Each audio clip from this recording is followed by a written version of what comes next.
Buenas noches a todos los participantes a una nueva videoconferencia del curso de Ciencias Forenses y Criminología, cuarta versión. Nos encontramos con el licenciado Enrique Galarza, dentro de las actividades que el licenciado ha ejercido a lo largo de su carrera. Podemos destacar que él ha sido o es perito documentólogo en la Universidad UNN de Argentina, hasta en la Universidad UNN en Argentina. Tiene también un posgrado en Medicina Legal, Laboral y Ciencias Criminalísticas en la misma universidad ya mencionada, y realiza capacitaciones en tutoría y moderación en entornos virtuales dentro de la Universidad San Francisco Javier de Chuquisaca. Licenciado, para nosotros es un grato placer volver a contar con su vasta experiencia para poder realizar este módulo. Le damos la bienvenida nuevamente para...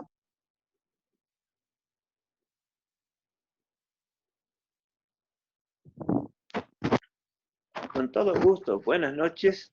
Muchas gracias en principio a los organizadores que nuevamente me están invitando y me tienen en cuenta para dictar este módulo, y la bienvenida a todos los participantes, aunque no tengo el gusto de conocerlos. De todos modos, a disposición de cada uno de ellos. Y con las técnicas.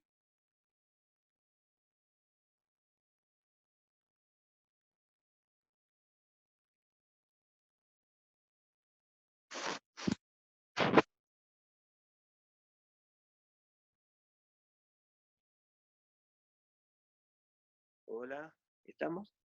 Licenciado, ¿puede escucharme? ¿Sí? ¿Sigo?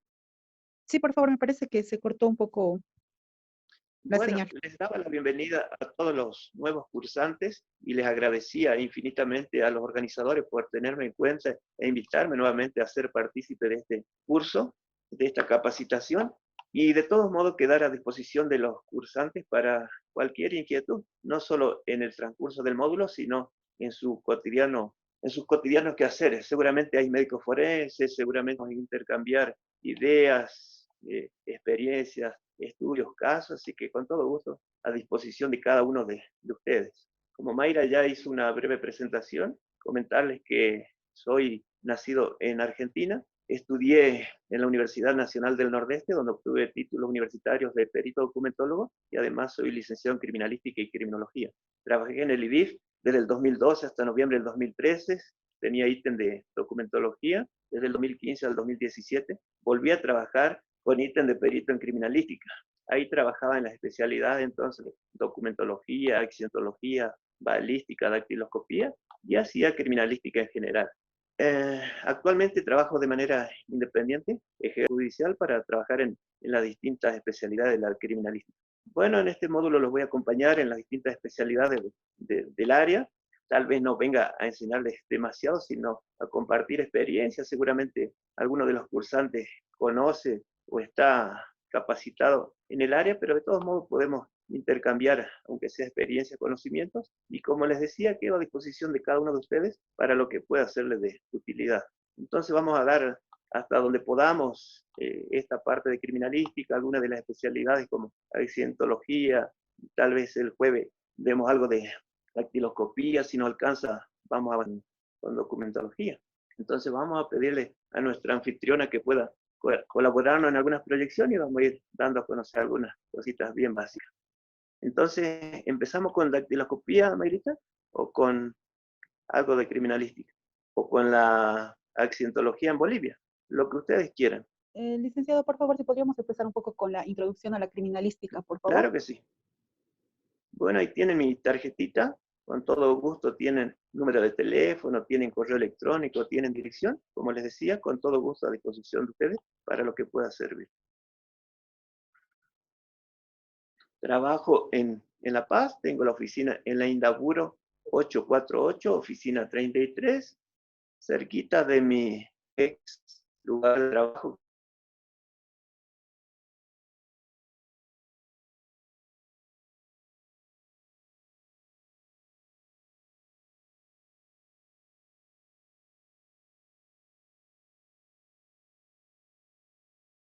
Licenciado, buenas noches, perdón, ¿puede escucharme?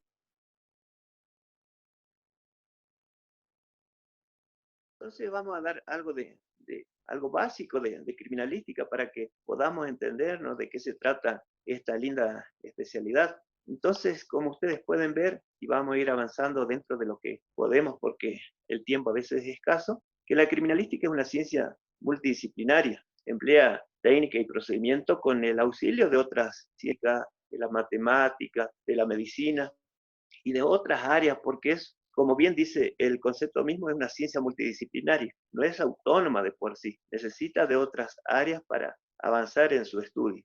El objeto generalmente y básicamente es el estudio de evidencias materiales.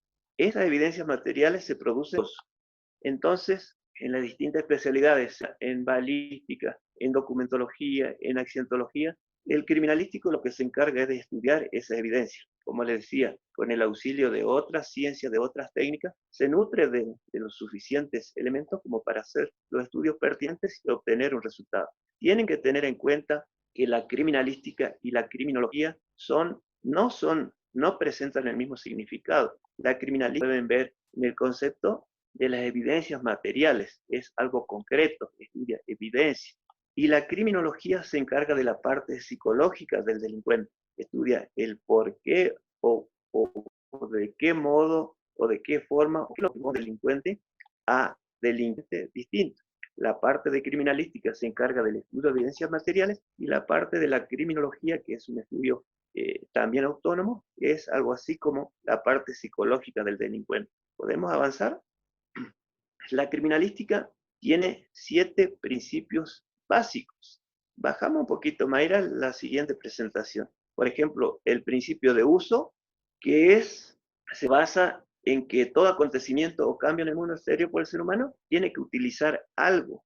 Ese algo es lo que se trata de hacer un estudio para establecer ese algo qué participación tuvo en el hecho delictuoso que se está investigando. Ese es uno de los principios, el principio de uso. El otro, o el segundo principio bien conocido en la criminalística, es el principio de producción.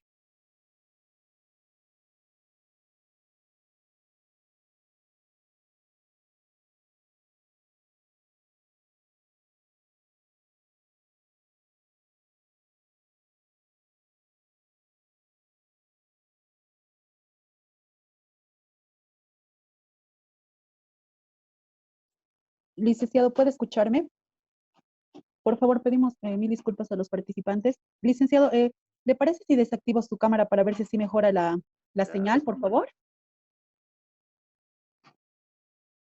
Puede continuar, por favor, licenciado. Disculpe la Bueno, interrupción. gracias. Seguimos entonces con los dos principios de lo que estábamos dando de la criminalística. Estábamos por el segundo principio, que era el de producción, y decíamos que era la acción humana que tiene una consecuencia o resultado. Entonces se va haciendo el estudio en base a estos principios. Se estudia el principio, el primero, que es cabo, el hecho delictuoso que se investiga, el principio de producción, entonces, ¿en qué se produjo esa consecuencia? ¿Cómo se produjo esa consecuencia o resultado en base al accionar humano? Después avanzamos un poquito más, Mayra, el principio de intercambio, es el principio número 3. La siguiente presentación, el principio de intercambio es bien interesante, porque está presente generalmente en todo hecho delictivo. Es el contacto que se produce entre el sujeto que deja en el lugar del hecho.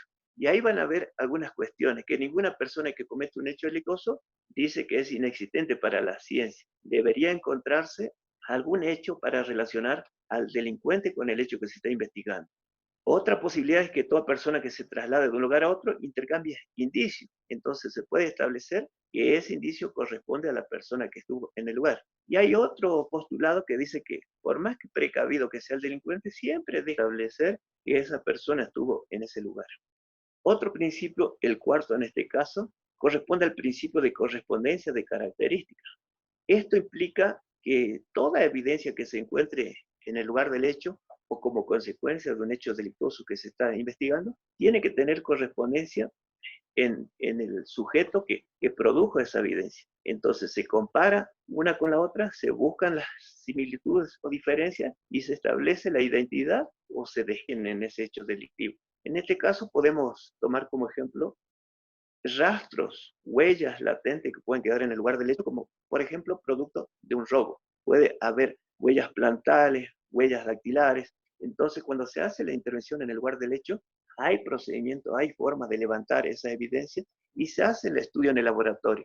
En el caso de las huellas dactilares, puede establecerse la identidad del delincuente que produjo el hecho, que cometió el hecho. En caso de huellas plantales, de huellas de calzado, tal vez se pueda llegar al delincuentes de las huellas que fueron colectadas en el lugar del hecho y las huellas plantales que tienen esos calzados, y se puede establecer con toda precisión si esos calzados fueron los que produjeron esa huella en el lugar del hecho. Entonces se puede relacionar al dueño de esos calzados con que fue el que estuvo en el lugar del hecho, o más bien el que cometió el hecho que se está investigando.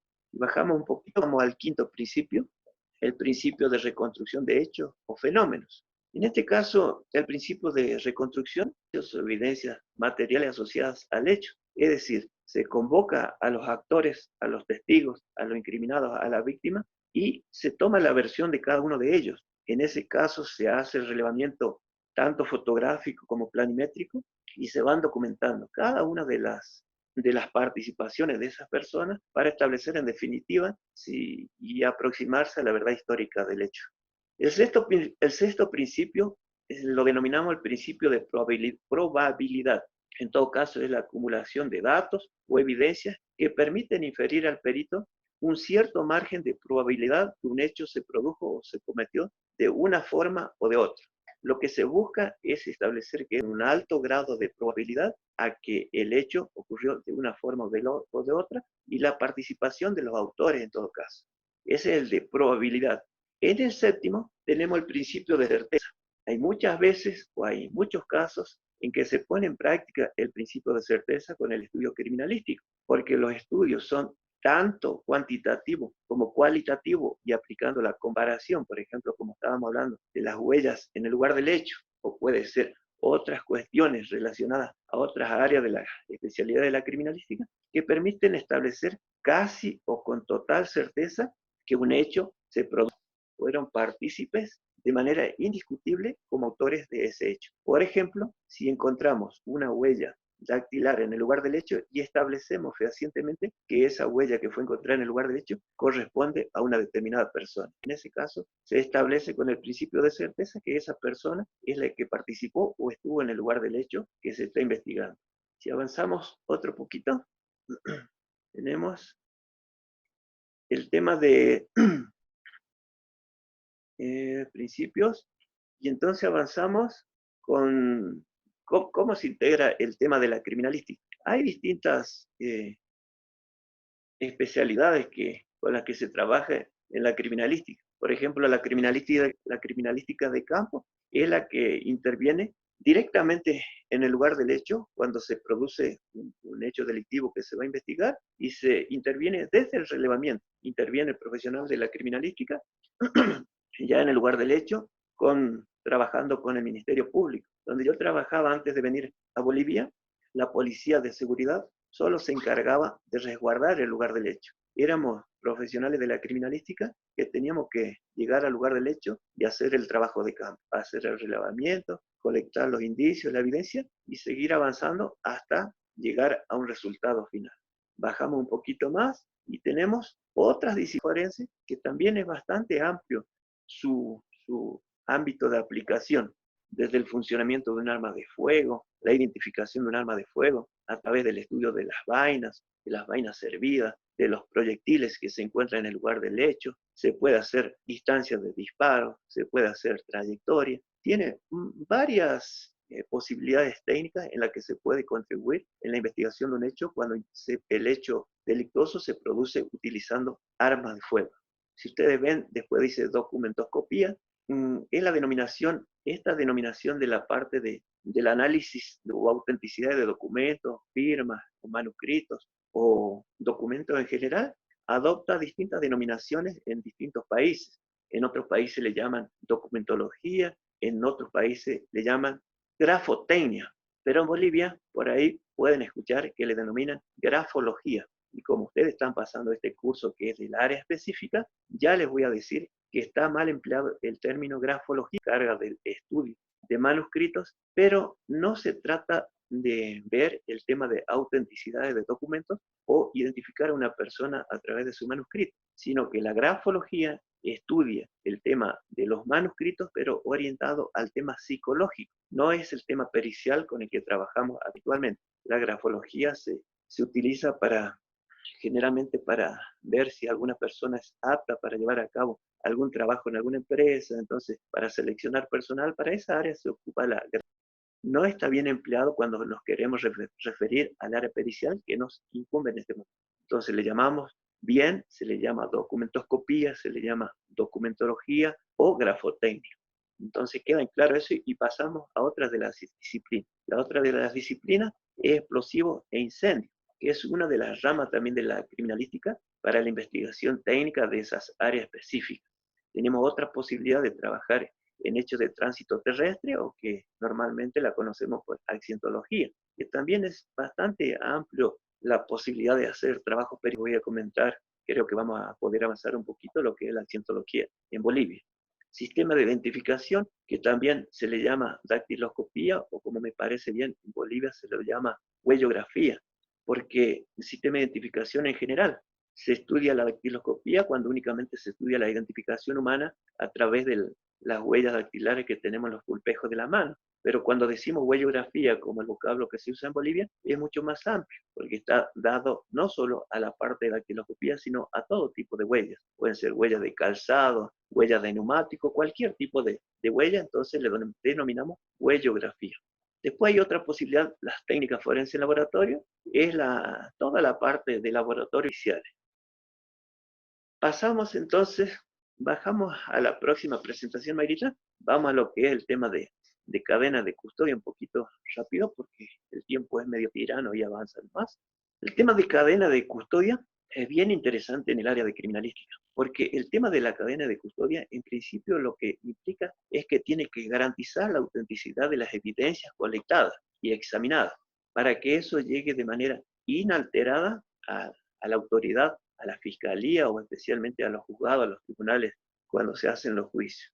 Entonces, esa es lo básico de la cadena de custodia. Siempre hay que velar por la seguridad, la integridad y la preservación. Eso se inicia desde que se colecta en el lugar del hecho y finaliza cuando el juez de la causa dispone su destino final. Ese es un largo recorrido, por eso hay que siempre preservarla, custodiarla y mantenerla de manera inalterable, de ser posible, desde el momento en que se hace la colección hasta su disposición final. Entonces, siempre hay que tener cuidado que esa evidencia que se colecta en el lugar del hecho llegue a juicio debidamente embalada, rotulada y conservada.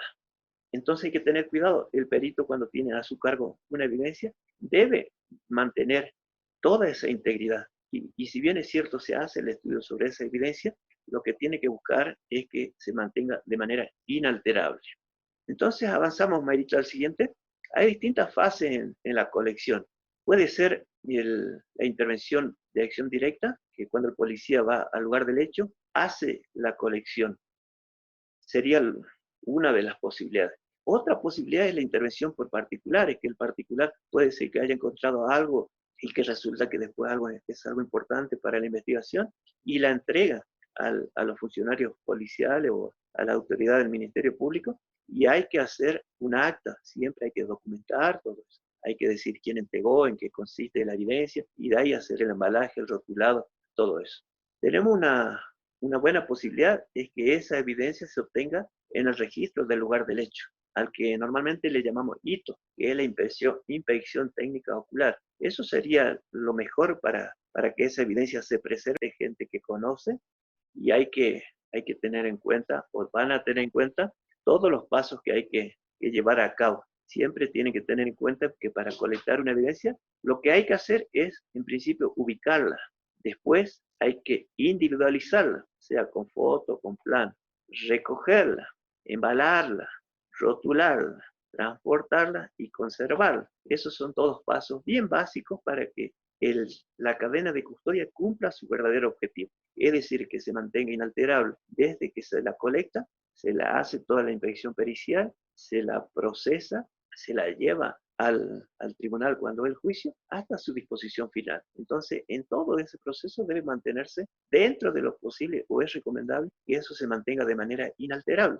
Otra posibilidad que tenemos de obtener indicios y conservar una cadena de custodia es en la autopsia o necropsia. Cuando el médico forense hace una autopsia, hace una necropsia y supongamos que puede encontrar un proyectil de arma de fuego. Entonces hace la colección, hay que colaborar, pero es él el encargado de hacer la colección.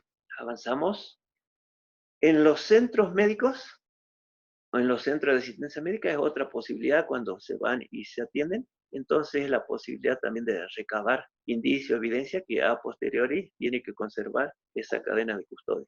En los consultorios médicos forenses es la última posibilidad o pues otra posibilidad cuando los médicos especialistas en el área, por eso son médicos forenses, por ejemplo, estén trabajando en el Instituto de Investigación que tienen que esa evidencia cumplir todos los requisitos, los pasos que estuvimos conversando. En este caso, el tema de los médicos forenses o la posibilidad de recabar evidencia, por ejemplo, se da en el área de ginecología, que se examine a una dama porque haya denunciado alguna agresión sexual o algo así, se pueden tomar esas muestras y esas evidencias tienen que cumplir todos los requisitos de cadena de custodia que estuvimos conversando. Entonces dijimos, en el tema del procedimiento, y ya comentamos que hay que ubicarla, hay que clasificarla, hay que codificarla, hay que embalarla, hay que rotularla y hay que transportarla.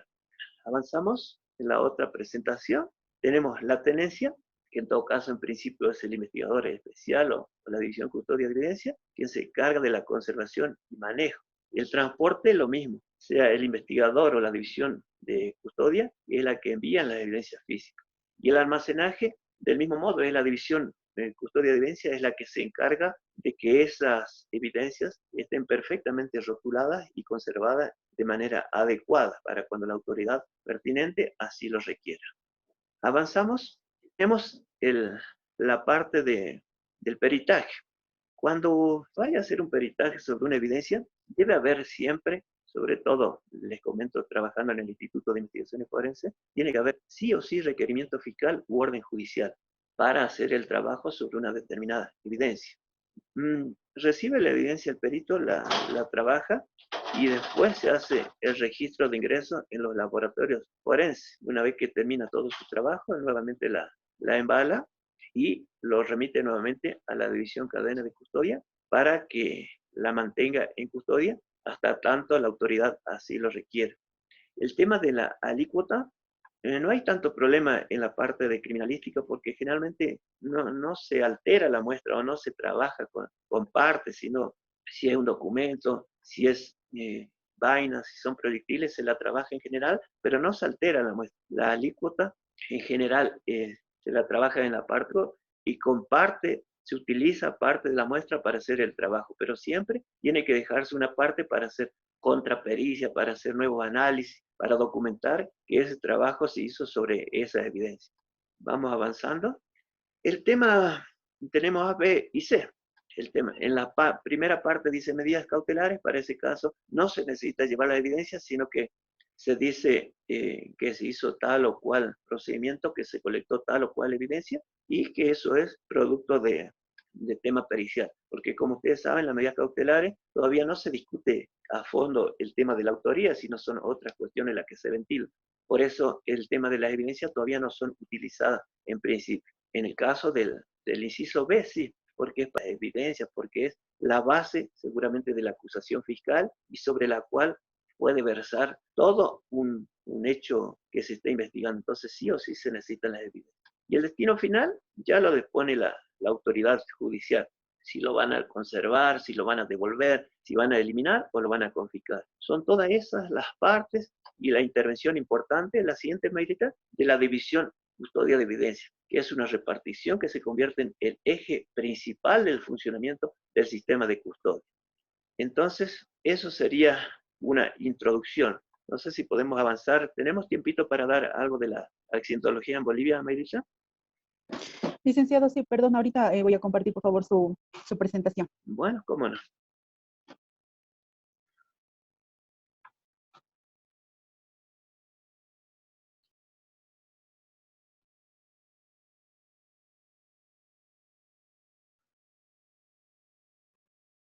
Puede continuar, por favor, licenciado. Gracias. ¿Empezamos, damos los puntos de pericia o damos la accidentología en Bolivia? Usted dígame, licenciado, y yo comparto lo que usted me diga. Está bien, podemos dar los puntos de pericia, no hay problema.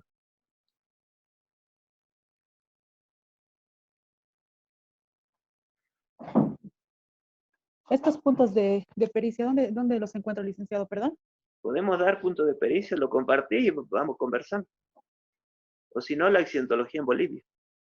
Continuamos con la accidentología, por favor, licenciado. Los puntos periciales o la accidentología en Bolivia. Entonces, vamos a los puntos periciales. Ya, Bien, perfecto, licenciado. ¿sí?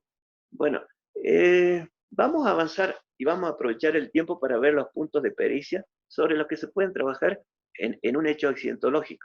Lo que quería en principio comentarles, y podíamos hablar también de lo que es la accidentología en Bolivia, porque realmente estamos en deuda con la investigación de hecho accidentológico en Bolivia, porque intervienen los empleados policiales, y como les decía, trabajé en el IBIR, y sobre todo en el 2012, 2013, que no estaba muy acostumbrado a cómo trabajaban acá, pude identificar unos cuantos hierros, unas cuantas cuestiones que hacían que haya confusión en cuanto a la investigación en sí. Pero bueno, lo podemos ir avanzando tal vez con el tiempo, o si tienen dudas, después lo hablamos o nos comunicamos, no hay problema.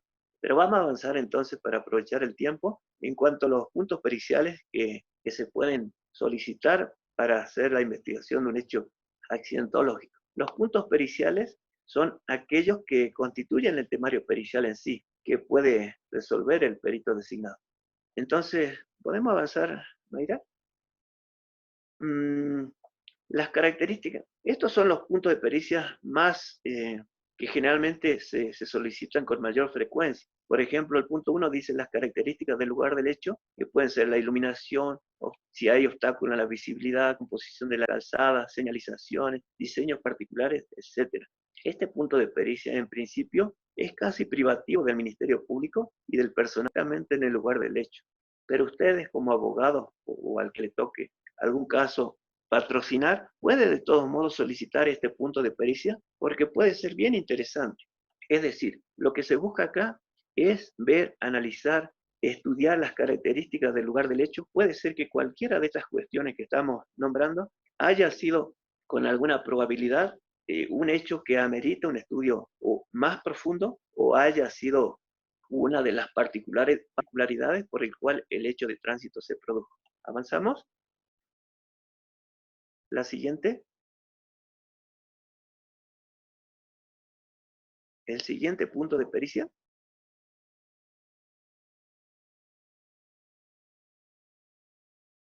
Si ustedes ven, dice el punto 2, es otra posibilidad, las condiciones de transitabilidad de los rodados. Lo que se busca acá es establecer si ese vehículo o los vehículos que protagonizaron un hecho de tránsito se encuentran en condiciones de transitabilidad óptimas.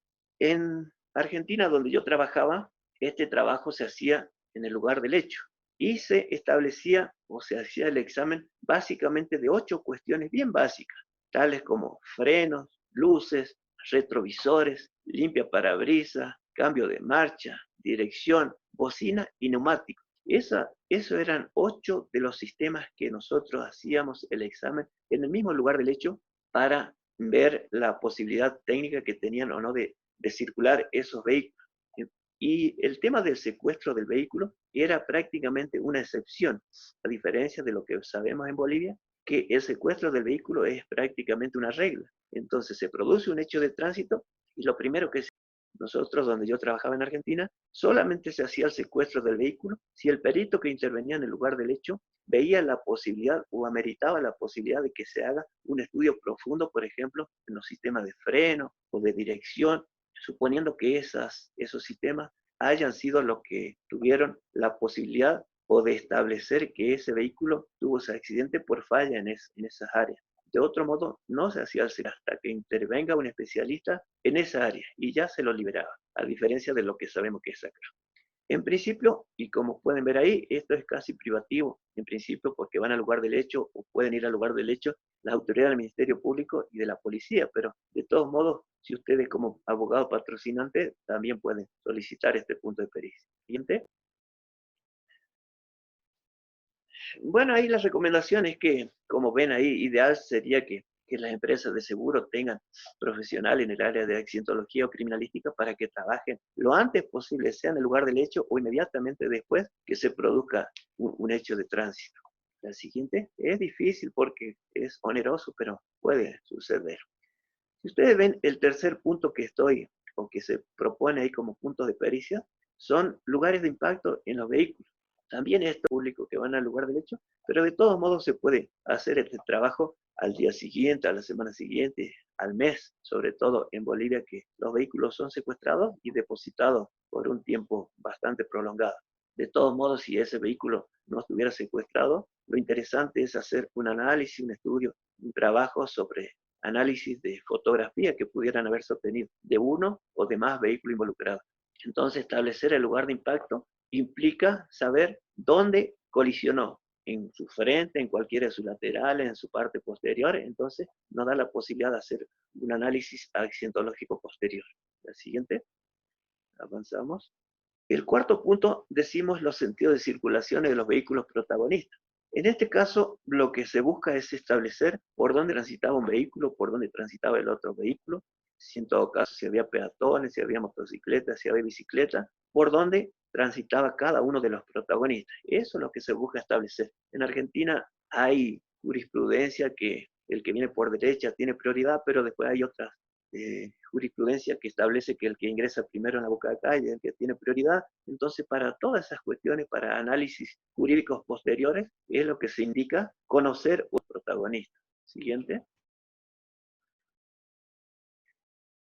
El punto 5 decimos posiciones finales de los vehículos o de inmovilidades de los mismos. Parece algo difícil, unas palabras medio abstractas, pero no es tan así. Ustedes en Bolivia lo conocemos como punto de descanso, lo que implica que lo que se va a establecer con este punto de pericia es determinar dónde quedaron finalmente los vehículos una vez que perdieron toda la inercia de la que venían animados y de la que fueron animados a posteriori de la producción de la colisión. Es decir, un vehículo viene por un lado, el otro vehículo viene por el otro lado, colisiona, todavía hay una inercia remanente hasta que se dispone o hasta que se iza, como le llamamos en Bolivia, punto de descanso. Eso hay que determinar. A eso se refiere este punto de pericia. La siguiente.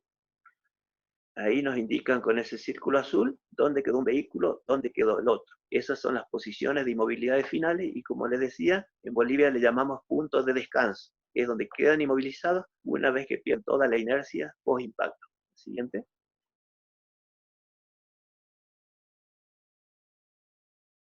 Tenemos otro punto de pericia, vehículo embistente y vehículo embestido. Es bien sencillita la definición. El vehículo embistente es el que origina, el que produce la acción. Y el vehículo embestido es prácticamente el que recibe la acción, es el que es colisionado. Es interesante también determinar, aunque no es determinante, el tema de la culpabilidad, determinar el tema de vehículo embistente y vehículo embestido. En Argentina es bastante importante por el tema también de la jurisprudencia, terminación. Había jurisprudencia que le atribuían la responsabilidad de un hecho de tránsito al vehículo embistente, pero después hubo otra jurisprudencia en otro sentido, que no siempre el vehículo embistente es el responsable del hecho de tránsito. Hay otras cuestiones, como le digo, que hay que hacer un análisis bien profundo para establecer responsabilidades por parte de las autoridades llamadas por ley. Pero el perito, cuál es el vehículo embistente y cuál es el vehículo embestido en base a distintas circunstancias. La siguiente. La ubicación del lugar geográfico del impacto sobre la calzada lo tenemos como punto 7 y lo que se busca con este punto de pericia es establecer, como ustedes pueden ver ahí, el lugar, forma y ubicación de los vehículos al momento del impacto. Es decir, en un área de intersección entre dos calzadas hay que saber, si fuera posible, el lugar exacto donde se produjo la colisión. Podríamos profundizar un poquito más y ver algunas evidencias que permiten establecer el lugar exacto. Por ejemplo, hay una evidencia a la que le llamamos brochazo, que se produce cuando un vehículo impacta a una moto o a una bicicleta de manera perpendicular. Hace que el vehículo de menor porte produzca un corto deslizamiento a modo de un pincelazo y a eso se le llama brochazo y eso permite establecer con precisión el lugar geográfico de colisión. Hay otras evidencias que no permiten establecer el lugar exacto, pero dan ciertas referencias. Por ejemplo, la laminilla de pintura, resto de vidrio, agua del radiador, aceite del cárter. porque no quedan en un mismo lugar exacto, sino tienen una proyección, cierta aproximación, pero con esa evidencia no se puede establecer el lugar exacto tal cual sí se lo puede hacer con esa evidencia, la que llamamos brochazo. Otro puntito. Tenemos el punto 8, al que le llamamos dinámica y o mecánica de la colisión.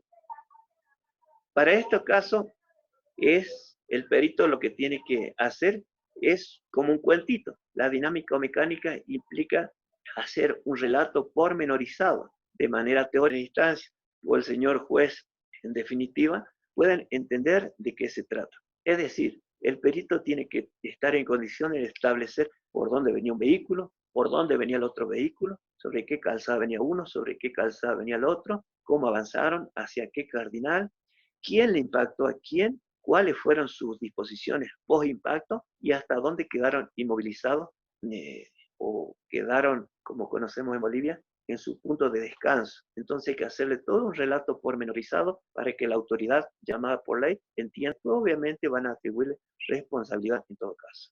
La siguiente, esto puede hacer con una representación en 2D, como pueden ver ahí, para hacer primero un relato teórico y después se lo ilustra. Puede ser en planimetría, como en este caso, o se puede hacer la aplicación de software. Son para hacer análisis en 3D y se hace una representación bien interesante. Pero el perito es el que tiene que aplicar la técnica, tiene que resolver, y después las ilustraciones de comprender lo que uno hace o desarrolla de manera teórica. La siguiente.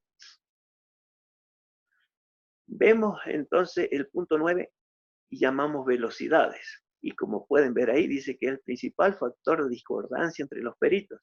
Y pongo que es el principal factor de discordancia porque podíamos o podría explicarles cómo utilizando una misma fórmula y variando solamente unos valores que hacen al tema del coeficiente de adherencia, pueden variarse las velocidades o pueden aplicarse distintas fórmulas físico-matemáticas y cada perito en general hay un acuerdo muy generalizado todavía, por eso les digo que es el principal factor de discordia en cuanto a la aplicación o en cuanto a la visión que tiene cada hallar velocidad. Entonces, como les digo, puede uno hacer variar un factor de una fórmula y varía el tema de las velocidades.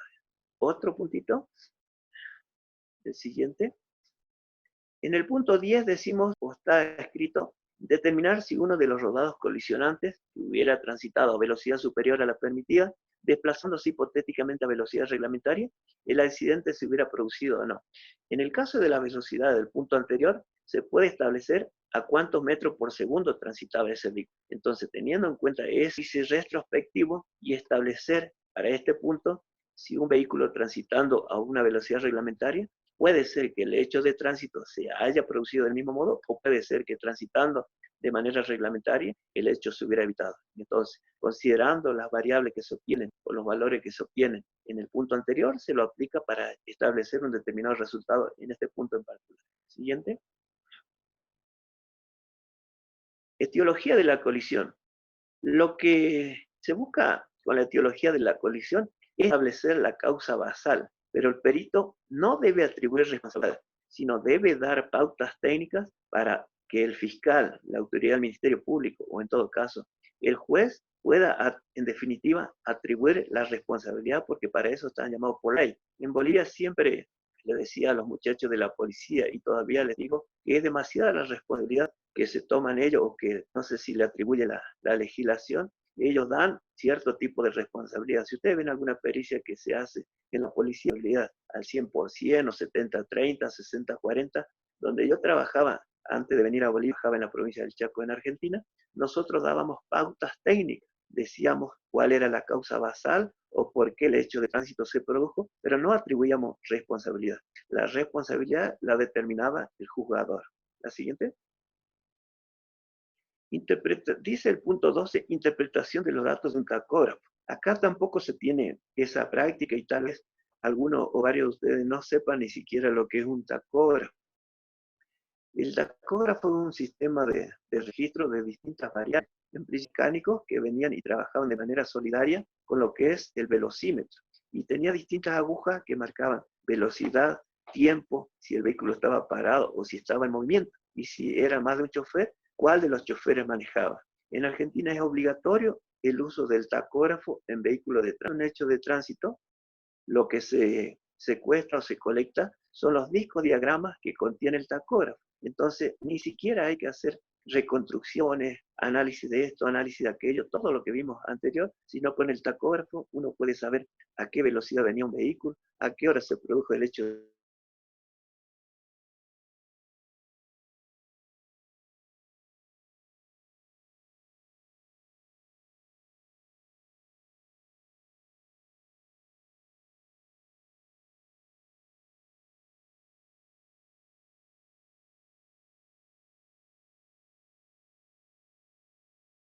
¿Seguimos? Como les decía, Puede si, continuar, por si favor, se licenciado. produce un hecho de tránsito y los vehículos tienen tacógrafo, ni siquiera hace falta hacer todos los puntos de pérdida. ¿Avanzamos? ¿Avanzamos? La anterior, terminamos con el punto 12.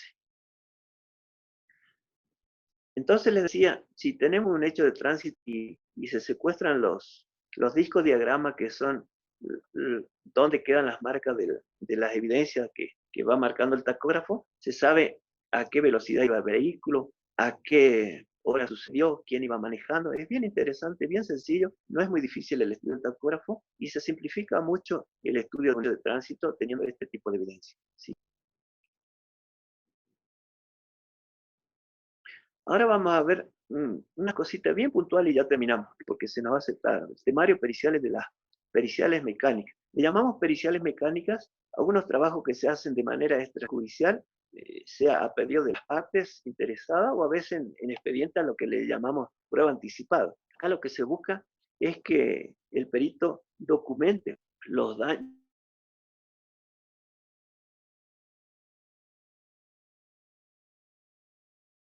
Seguimos entonces. El tema del temario de las periciales mecánicas lo que busca es documentar los daños y la voluminosidad de los mismos. Este tipo de pericias se la hace especialmente cuando el interesado tiene la urgencia de disponer de su vehículo. Por ejemplo, cuando un medio de transporte sea de cargo de pasajeros. Entonces no podemos esperar todo un proceso de 1 o 2 años o tal vez más para con el vehículo inutilidad inmediata de ese vehículo y tener una prueba en todo caso para hacer el reclamo pertinente. La siguiente, vamos a ver unos puntitos de pericia bien básicos que se encomiendan en estos casos. Tenemos A, los daños que presenta. Entonces, el perito lo que busca es establecer qué parte del vehículo está dañado.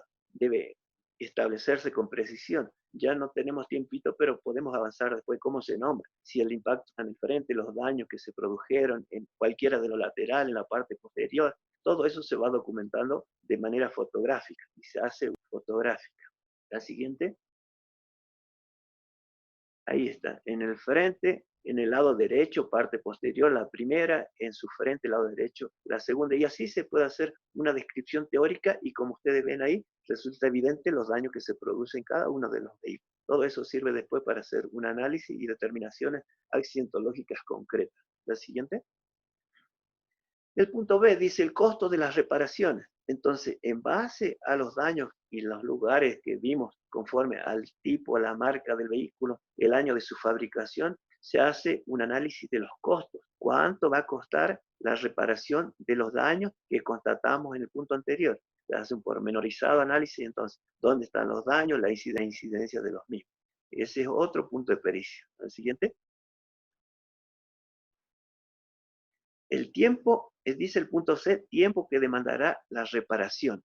Esto también es bien importante para establecer si la reparación va a implicar una demora de 3 días, de 5 días, de 10 días, obviamente en base a los daños que presenta. ¿Esto por qué? Porque el tiempo que va a demandar la reparación va a ser el tiempo que ese dueño de un vehículo de transporte de pasajero de carga no va a disponer de ese vehículo y entonces incide negativamente en los ingresos que produce ese vehículo para su patrimonio. Por eso es importante establecer el tiempo que demandará la reparación de ese vehículo siniestrado.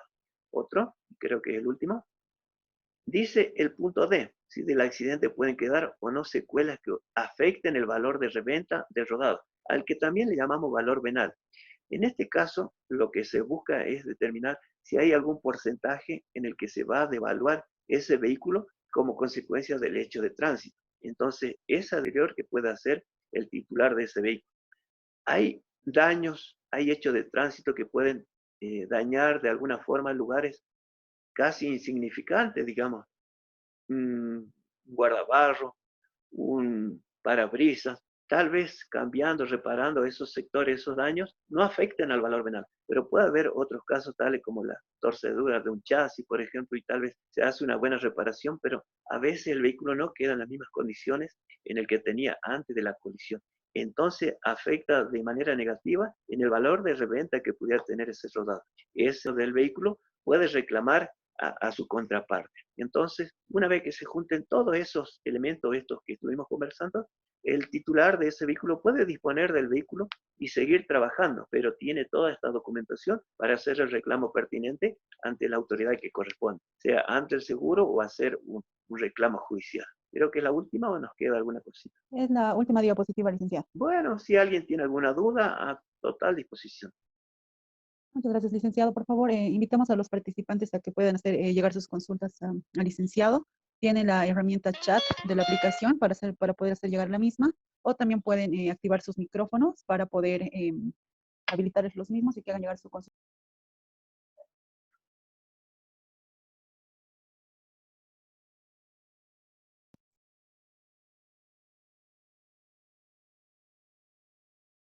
Me parece que la licenciada Paula tiene alguna consulta que hacerle, licenciado. No sé si me está escuchando para que me ayude a habilitar su micrófono, por ¿Sí? favor. Sí, estoy escuchando. Bueno, vamos a habilitarle el micrófono al... Hola. Doctora Paula, ¿nos escucha? Hola. Sí. Buenas. ¿Cómo está, doctor? Tengo una consulta.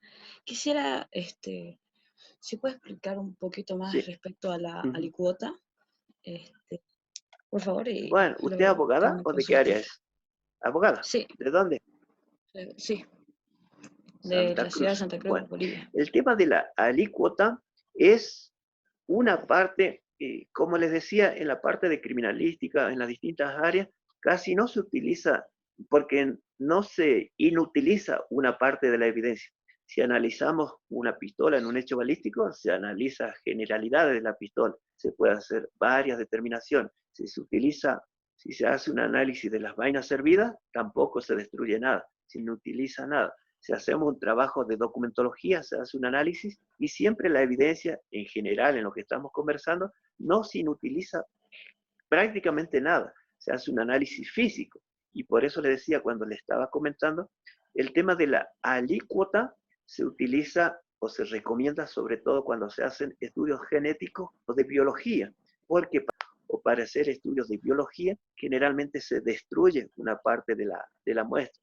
No porque el perito sea malo o porque se le dé la gana de destruir la evidencia, sino que para hacer sus determinaciones necesita ineludiblemente recurrir a la destrucción parcial de una parte de la muestra. Pero lo que se recomienda es que quede una alícuota. La alícuota es dejar de manera proporcional una parte de la evidencia, una parte de la muestra para hacer estudios posteriores, para hacer una contrapericia o para hacer una nueva pericia sobre esa misma evidencia. Entonces lo que se recomienda es utilizar solamente una parte de la evidencia y la alícuota implica dejar una parte de la evidencia para hacer otro estudio posterior, que sea una representación de la muestra, parte y se deja una alícuota, es decir, una parte proporcional de esa evidencia que se está haciendo un trabajo pericial en principio y puede ser susceptible de un estudio pericial a posteriori.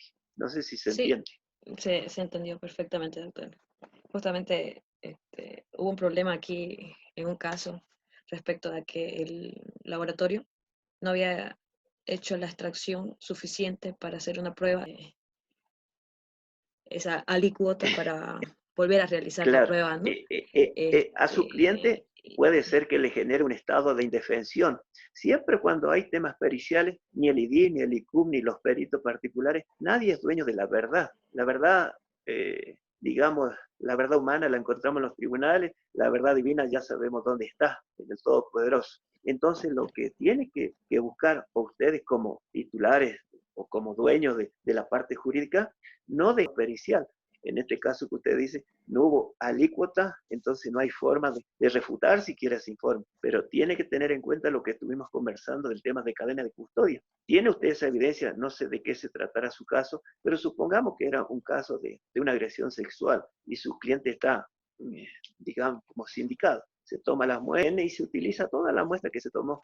No hay forma de repetir ese tema pericial, pero a su cliente le genera un estado de indefensión, pero puede plantear una impugnación por el tema de la alícuota que estamos conversando y que viola el tema de cadena de custodia, tal cual está establecido en distintos manuales, inclusive en manuales del Instituto de Investigaciones Forenses, y es muy probable que esa prueba quede sin efecto y logre usted plantear una duda razonable y su cliente pueda salir Sí, justamente beneficiado. se trata de un caso bien escuchado en nuestra ciudad, denominado por la Sí, presa La ya me Manada, imaginaba que era ese donde caso. Sí, sí, y justamente el laboratorio decía de que no había hecho, que no lo habían hecho un carnaval. sí. Y fue bien bulladito el tema, pero la parte jurídica y la parte técnica debe complementarse. La parte técnica, como les digo, nadie es dueño de la verdad. Y si su cliente está como sindicado y si hay una pericia que lo involucra, pero no hay alícuota, usted obtiene la posibilidad de impugnar y va a encontrar esa o la sociedad, digan lo que digan, lo importante es lo que se establezca dentro del proceso. Así es, doctor. Así Muchas es. gracias por la Cualquier cosa a aclaración. su disposición. Ahí tiene mi número de teléfono, correo electrónico, con todo gusto. Y como ustedes son participantes de esta linda capacitación, pero es poquito el tiempo, para los que pueda colaborarle con todo gusto, aplico como trabajo de manera particular y como están cursando, se están capacitando con este lindo emprendimiento, con todo gusto les colaboro. Muchas gracias, doctor, por su disposición y gracias por ser específico y Con claro todo en su gusto. El tema explicación. de las incumbencias también no conversamos porque tenemos poco tiempo, pero un trabajito o una tarea para la casa, tal vez haya compañeros de la policía, tal vez haya médicos forenses o haya quienes están involucrados en estas partes técnicas, pero trabajito para la casa, averigüen cuántos profesionales con títulos así universitarios hay en Bolivia o hay en el IDIS o hay en el IQ. Con eso les digo todo, indagan sobre ese tema. Muchas gracias, licenciado. Por favor, vamos a pasar a la consulta del doctor Gorena. Voy a habilitar el micrófono del doctor para que pueda hacerle llegar su Claro que sí. consulta. Doctor Gorena, Buenas buenas noches. noches, licenciado. Buenas noches, doctor. Bueno, mi consulta va más al tema en cuanto a la recolección de los elementos de prueba ya para encarar lo que es un juicio, irse con toda la prueba necesaria para poder determinar la comisión del hecho, la participación del imputado y el resultado antijurídico. En muchos casos, bueno, yo tengo una duda, ¿no? En cuanto, por ejemplo, se puede disponer, solicitar a través de la autoridad fiscal, se puede solicitar un allanamiento de domicilio, con la finalidad, obviamente, de encontrar elementos que hacen al Prendas de hecho, vestir, digamos. prendas de vestir, preservativos, Sí, sí, todas sí. esas situaciones, ¿cierto? Pero he escuchado algo, y no sé si existe la situación y se maneja actualmente lo que es la teoría del árbol envenenado, ¿no Ajá. es cierto? Que evidentemente ese allanamiento está dirigido directamente a poder recolectar elementos que ver con ese hecho, y ese allanamiento no puede ser introducido al juicio, porque Exacto. está siendo introducido de Sí, manera sí, sí, ilegal, sí. ¿no es cierto? Y puede ser objeto de una exclusión probatoria.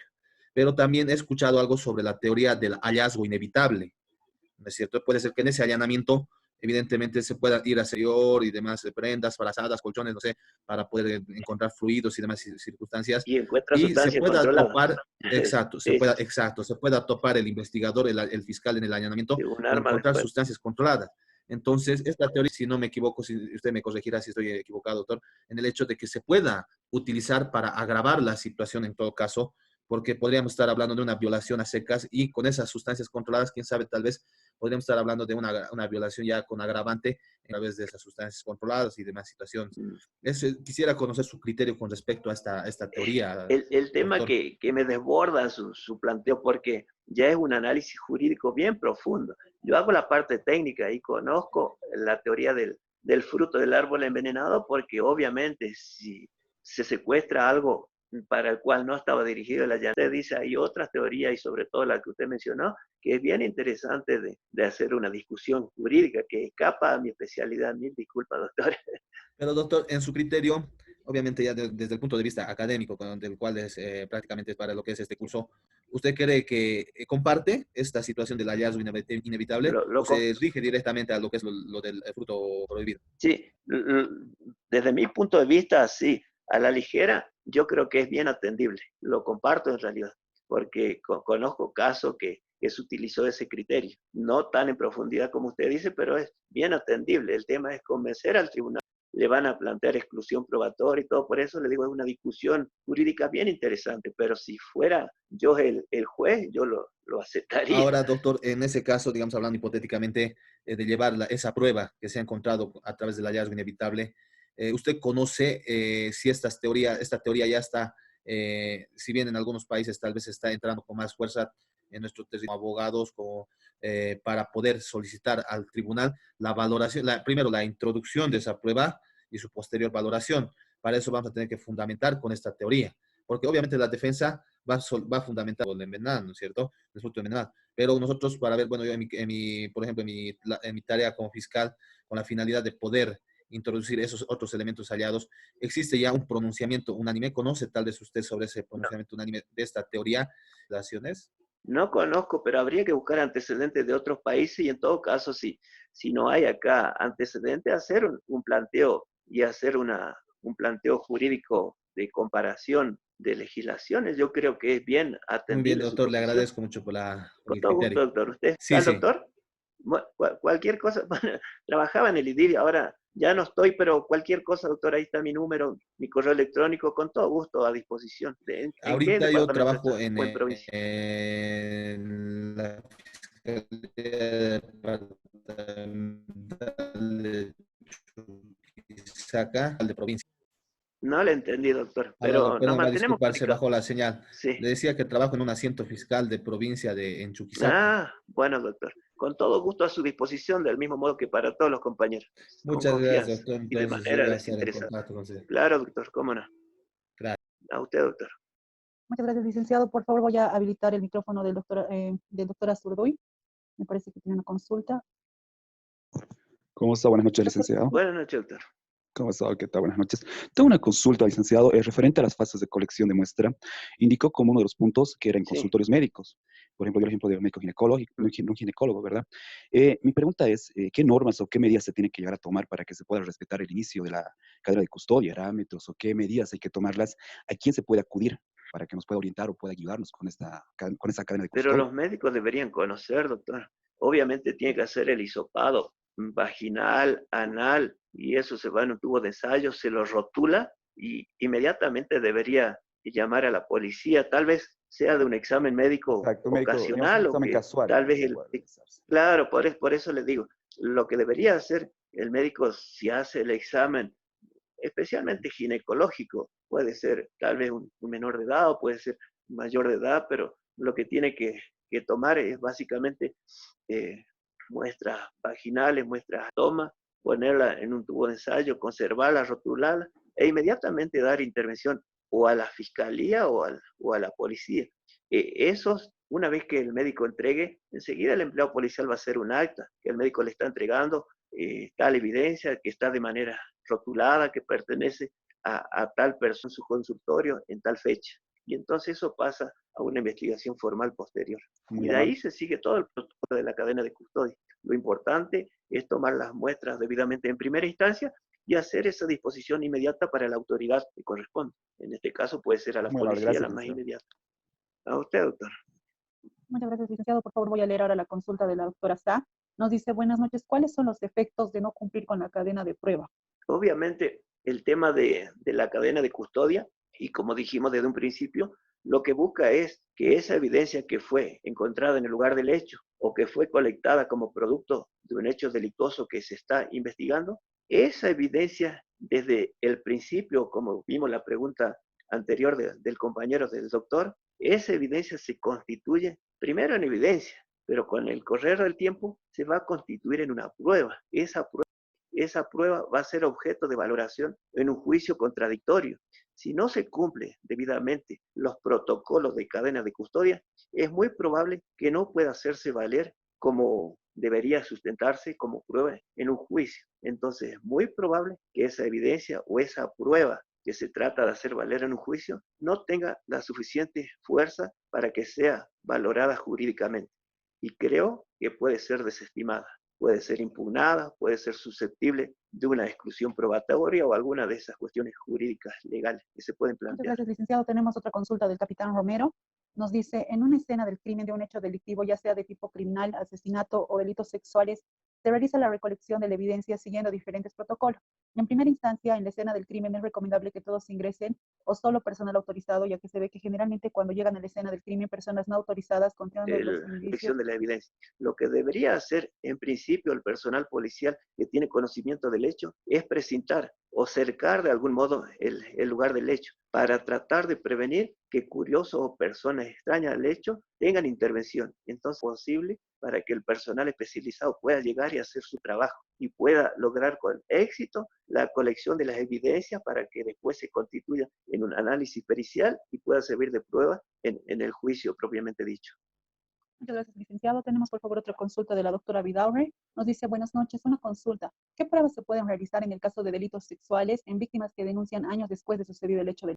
Lo que se maneja en esos casos son trabajos o pruebas periciales de psicología. Es lo más aconsejable. Obviamente, si pasa mucho tiempo, el tema de medicina va a contribuir, pero a determinar algunas cuestiones médicas, forenses, pero lo que se busca en esos casos de agresiones de mucho tiempo o de prolongada en el tiempo es hacer trabajo de psicología forense para establecer precisamente todas esas cuestiones, porque sometida por ese tiempo a su agresor por algún motivo no dio a conocer y va pasando el tiempo, entonces el profesional en psicología forense es el que se encuentra habilitado para dar todas esas pautas o sacar a la luz todas esas cuestiones que puede identificar ese profesional. Muchas gracias por la respuesta, licenciado. Tenemos una consulta más de la doctora Roca. Nos dice, buenas noches, agradecer al licenciado. Mi consulta es si solo los expuestos son los únicos puntos periciales en accidentología o existen otros puntos. En cualquiera de las especialidades hay montones de puntos de pericia que se pueden plantear. Estos que nosotros fuimos dando uno por uno son los más usados, lo que con mayor frecuencia se los plantea. Pero sea en accidentología, sea en balística, sea en documentología, en huellografía, el temario pericial es bien amplio.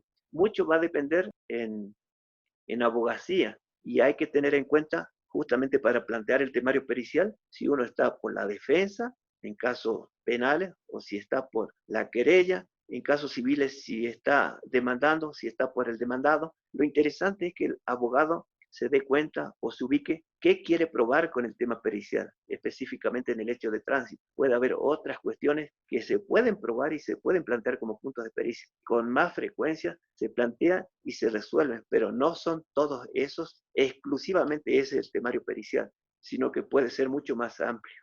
Interesante es que los profesionales en abogacía o tal vez los señores fiscales o los mismos jueces tengan dentro de lo posible el asesoramiento técnico de un profesional en el área para que los oriente, sea para atacar o sea para defenderse. Es muy importante hacer una estrategia jurídica y complementarlo con un acompañamiento técnico de la área específica. Muchas gracias, licenciado. Voy a leer, por favor, la consulta de la doctora Terceros. Nos dice una consulta. ¿Qué opina sobre los accidentes de tránsito con heridos o muertos?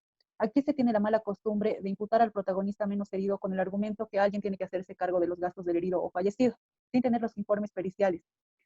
Por eso quería hablarles de lo que es la accidentología o la investigación accidentológica en Bolivia. Realmente es muy deficiente, realmente es una pena y la doctora tiene razón con su planteo, pero eso es porque no están bien asesorados o no se hace un buen planteo. Yo les quería comentar alguna experiencia que tuve trabajando en el IDIF allá por el 2012, 2013 y las deficiencias que veíamos, seguramente la doctora tiene alguna experiencia personal, por eso su pregunta, en realidad es verdad y es a lo que quería apuntar hablando de lo que es la accidentología en Bolivia.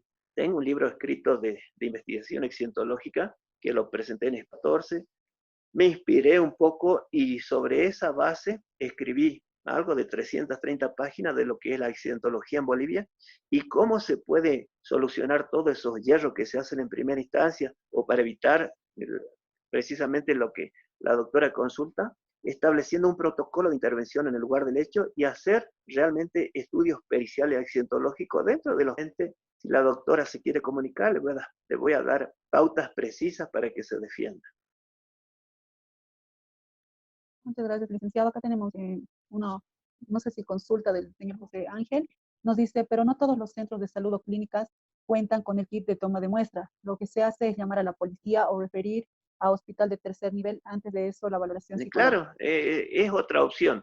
La pregunta anterior era respecto de la toma de muestra, pero lo que plantea el compañero es también una buena opción. Si ven evidencia que hay un hecho delictuoso y que le tocó intervenir a este compañero, a este médico general, vamos a decir, o un ginecólogo particular, también sobre todo al no tener su kit de muestra, da la intervención directa a la policía o a un nosocomio más especializado. Tiene toda la razón del mundo.